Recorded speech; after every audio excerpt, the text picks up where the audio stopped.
To tell you the truth, the number one thing that I stopped buying that helped me save more money and retire in my 20s is haircut. I mean, just think about it. So it's like what? $43, I don't know, $43.11, right? $43.11 twice a year? Do you know how much money that is? That's almost $87. And if you take that $87 and you invest it into a low-cost mutual or index fund, 10% return, guaranteed, compounding interest over the next 50 years. By the time I'm 65 and I retire, guess what? I'm gonna have like $711. And do you realize that would be like a week and a half worth of living expenses? And so it's the no-brainer if you actually want to save more money. Just joking. This is Jake Ducey with JakeDucey.com. You're watching the I Love Prosperity Show. I'm going to share with you 8 things that I stopped buying to save more money and achieve a more simple, minimal life. But ultimately, it gave me financial freedom by the time I was 28 years old. Let's get right into this video.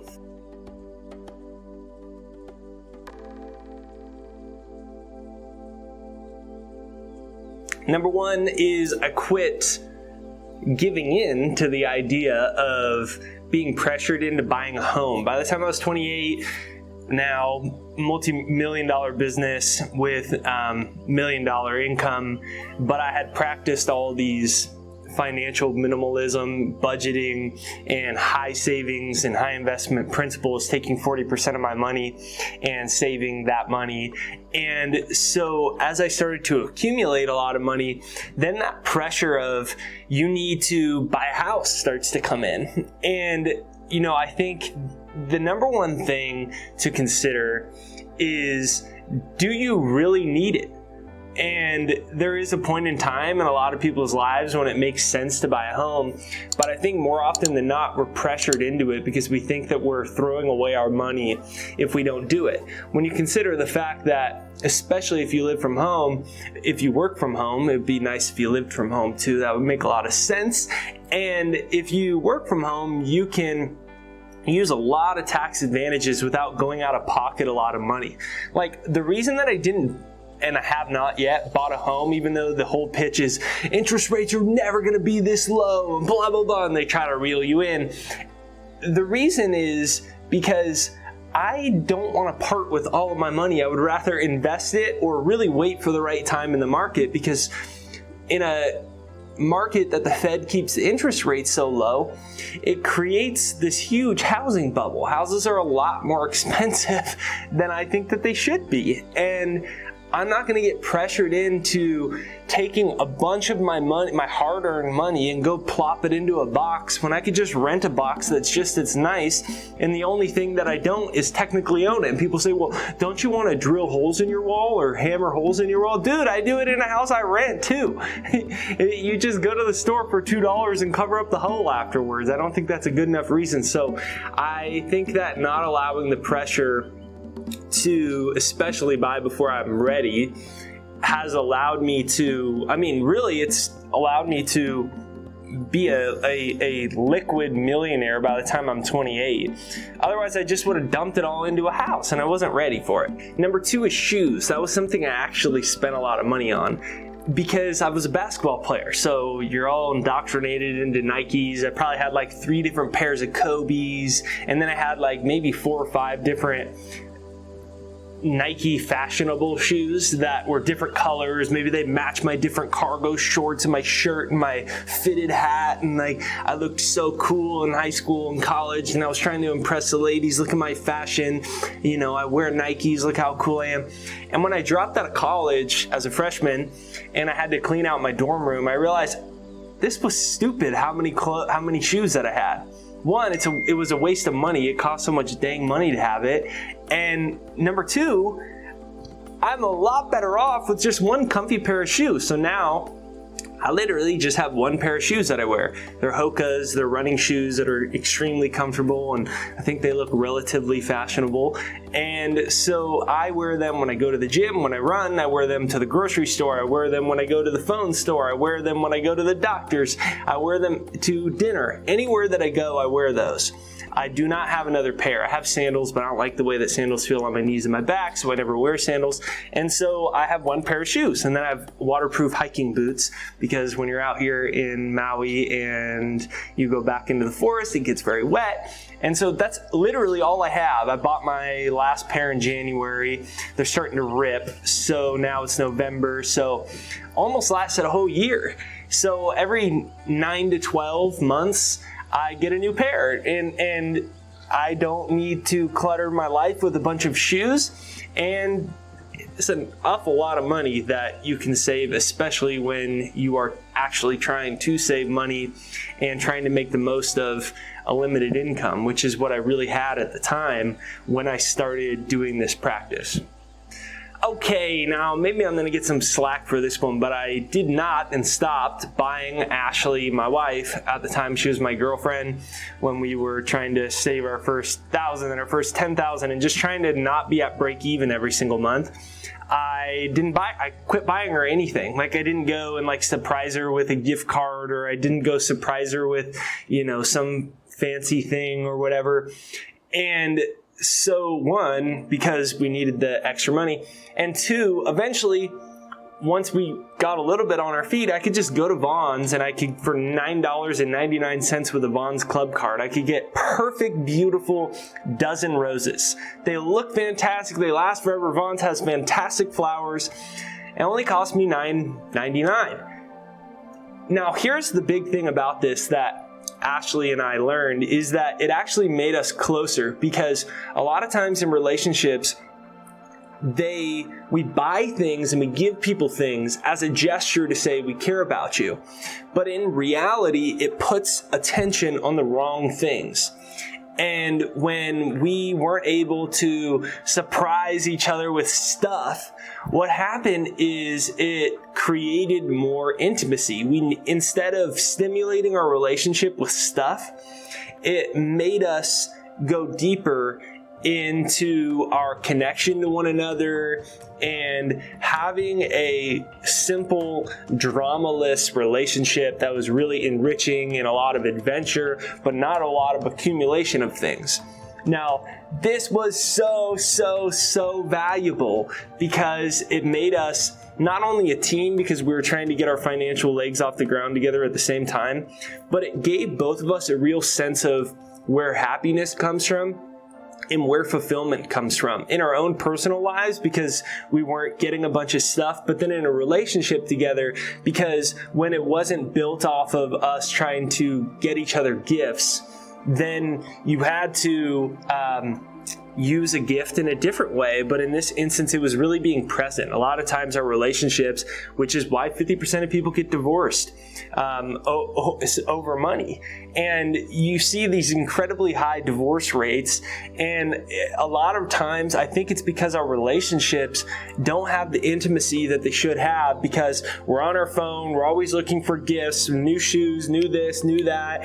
And so our relationship, the success of our relationship, unconsciously, it's not even like we do it consciously, it unconsciously gets its emphasis put on stuff and gifts. And so I'm really grateful that we went on that journey together. Okay, next one. This one truly did change my life. I don't know why I didn't make this number one. I guess I'm an idiot, and I was thinking that the best thing that I did was in the early stages of my career. So I self-published my first book, and then I got a 2-book deal with Penguin Random House, the #1 English publisher in the world, when I was like 22.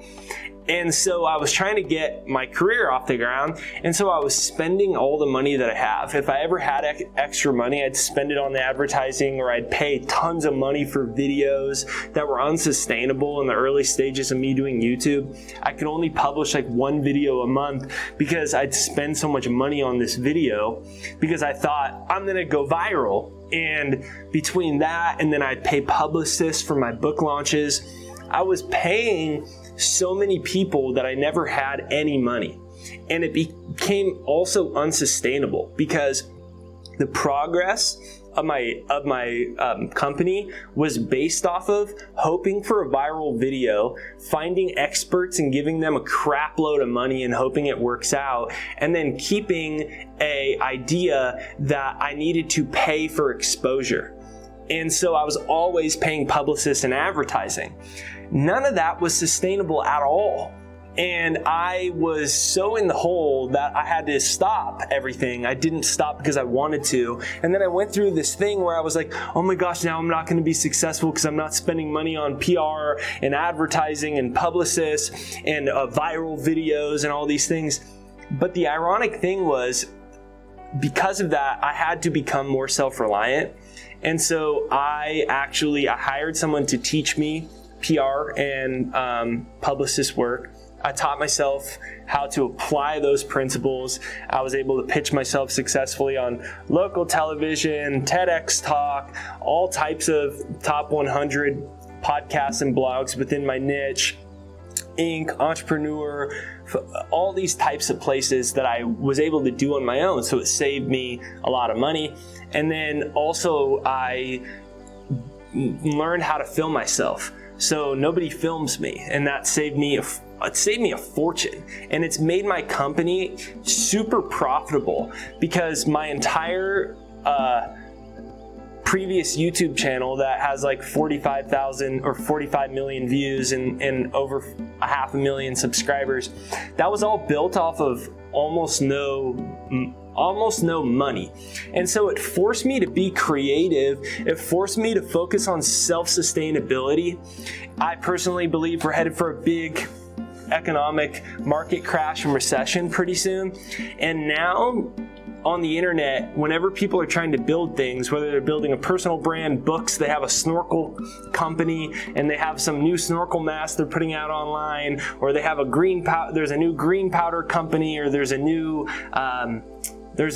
self-massage thing, whatever it is, it seems like everything is reliant 100% off paid traffic, off paying for advertisers to get customers. In fact, there's been so many companies that have IPO'd and sold on the stock market that didn't even have any profit. And they're valued at like $1 billion and they don't have any profit. That is so unsustainable, especially in a market crash. Because if you're already splitting hairs on your profit margins and all of it comes from paid traffic, if the market goes down and consumers don't have money to spend, or advertising increases, or you just don't have the available money to spend on advertising because your profit margins went down, all of a sudden you're out of business really quickly. And so now, even at present day, having a business that's bringing in multiple millions of dollars every single year, I don't spend a single dollar. My team doesn't spend a single dollar on advertising. And if we do, maybe it's like, hey, this video is really cool and it's doing well. Let's boost it for $100 on Facebook.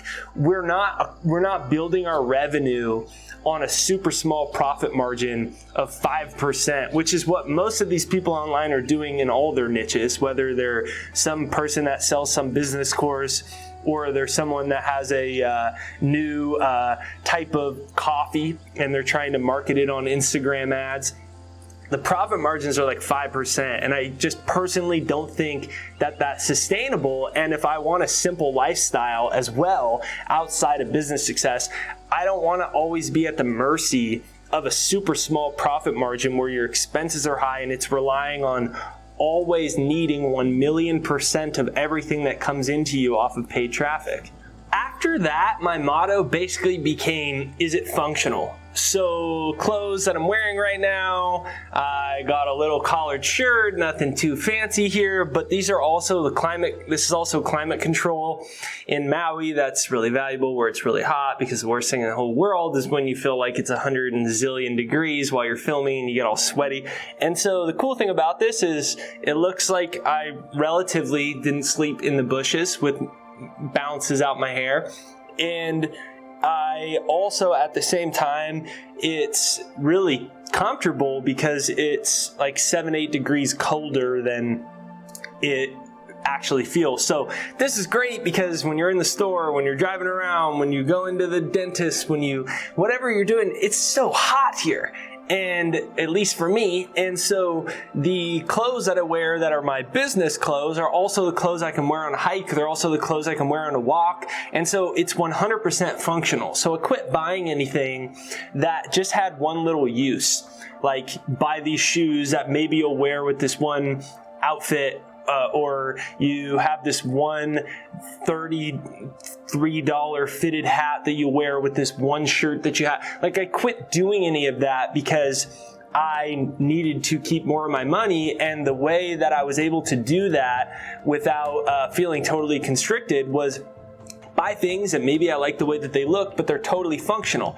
Earlier I talked about shoes. So I had shoes that I like the way they look, but they're also my running shoes too. So the question became, is this functional? And if the answer was yes, in other words, does this have more than a one-time use value? And if the answer was yes, it does, then that was a clear indication especially when I had a very, very, very small budget, that it was something worth investing my money into.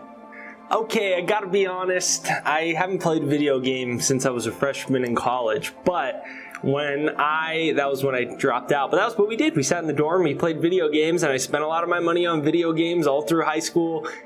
The reality is I was not going to get rich from playing video games. And especially in the early years of life, it is not a good investment of time, in all honesty, and it is not a good investment of money. The investment of time should be in something that can make you more money. Except for instead, we're playing video games for 4 or 5 hours a day. I get an extra $200 and I buy this thing, an extra $50 and I buy this thing, and I quit doing that. And one, I've never picked up video games again after that. And number two, it allowed me to keep more of my money and start to invest my creative energy. Instead of figuring out how to do better in franchise mode on NBA 2K, I figured out a creative way to not go back to school, drop out of college, build my own business, and have a fantastic income and a lot of freedom in my 20s. And I think that's really what we should be encouraging, especially young men who have a tendency to be more enwrapped in video games than young women. We should be encouraging them to explore and create new products and ideas and possible businesses. This is the thing that's going to give you real freedom in life, and then allow you to play as many video games as you want later, because you can buy your own freedom. Along with that, then comes along cable television. I had cable television that I was paying for at my last house in Maui, and I don't know what, it's pretty expensive out in Maui. Maybe it was like $150 a month or something. And that gave me access to all the Los Angeles stations, so I could watch all 82 of the Lakers games. And then now I don't have it, and I decided not to get it because, one, who needs to watch all 82 of the Lakers games or all 13 seasons of the this and that? It's like, the reality is it's not worth the money at this time, because one, you can get Sling TV for $20 and you can get the vast majority of what you'd find on cable. You can save over $100, and for a lot of people, the average American said that they can't come up with $500 for an emergency. So at least spend 5 months without your cable so you could save up your $500. And more than the money it saved, see, there's a common thread here between everything that I realized some of the main things that I stopped buying. The common thread is that these were things that also took up a lot of my time and my emphasis on happiness and my emphasis on validation. When I got rid of those, it shifted, and I was able to really uncover how to make a more meaningful life and actually be more fulfilled. Okay, the next thing was any types of extras that I think also wouldn't retain their value if the economy went to crap. So I spend money on watches, and I guess that I just thought I needed a watch, even though my cell phone already tells me what time it is, and does my car. So I realized, okay, one, I probably don't need a watch for any functional use. And then number two, right, there is an element where we should enjoy money. I have a really different philosophy than a lot of people that practice really strict savings, minimalism, and budgeting, because I've always had a 5% of my budget allocation for splurging. And in the early stages of my entrepreneurial journey and my practice of this, there was not really any money available for that. Like it would come out to maybe like $7 or $93. And so like maybe it'd get me like a dinner, or maybe it'd get me, you know, a latte every Sunday for that month when I was really strict on my lack of income coming in. And then as that grew, there was more money allocated. And then I thought, okay, so if I ever bought anything that was fun, because I think also money shouldn't be so constricting that it loses any sense of getting any real pleasure other than future satisfaction from future freedom. 5% I found wasn't going to be anything that was going to affect my life and impact me not being able to save more money. So I got gold.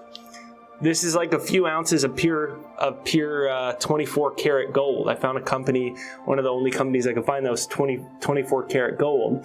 And so I like it. I like the way it looks.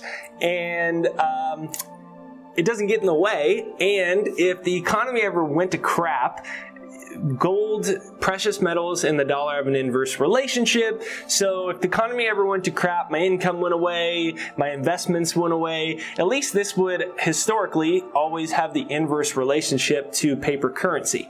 So I decided that if I bought anything on my splurge that was a physical thing, whether it was like jewelry or whether it was anything like that, that if it couldn't retain its value relatively in a bad time, then I wasn't going to put my money into it. And last but not least is car. So I got to a point with my vehicle where I was either going to need to sell it and get a new one, or I was going to have to spend, you know, at least a few grand to get it all fixed up. And I didn't have any surplus income for something like that, or surplus savings. And so I decided to get rid of it, sell it for whatever I could get for it. And I even tried using a moped for a while, but then I found this is very unsafe, and like I could totally die in Southern California riding a moped around. This is pretty dumb. So I decided to get rid of that. And Ashley and I were together. She had a car. We moved in together. She would go to work 6 days a week, and she'd probably leave 6 a.m. before LA traffic, get back after LA traffic at 6 or 7. So I was out without the car all the time. And I realized one of the reasons I needed a car so bad is because I was so lazy. You know, it's a little different if you live out in the country and there's nothing around whatsoever, but in a lot of ways it saved me a lot of money. So this is Jake Ducey with JakeDucey.com. And thanks for watching I Love Prosperity. If you enjoyed this video or you found something out of it that you were gonna try to utilize in your own life, make sure you hit the like button on this to support this video and send it out into the YouTube algorithm and the YouTube universe right over there on the side, and then subscribe, bell notification on the side right over there. And if you're looking for a common theme through all of these, like I said, it's that I realize where happiness comes from. So comment down below, happiness comes from within. Comment down below, happiness comes from within. Have a great day. Thank you for watching.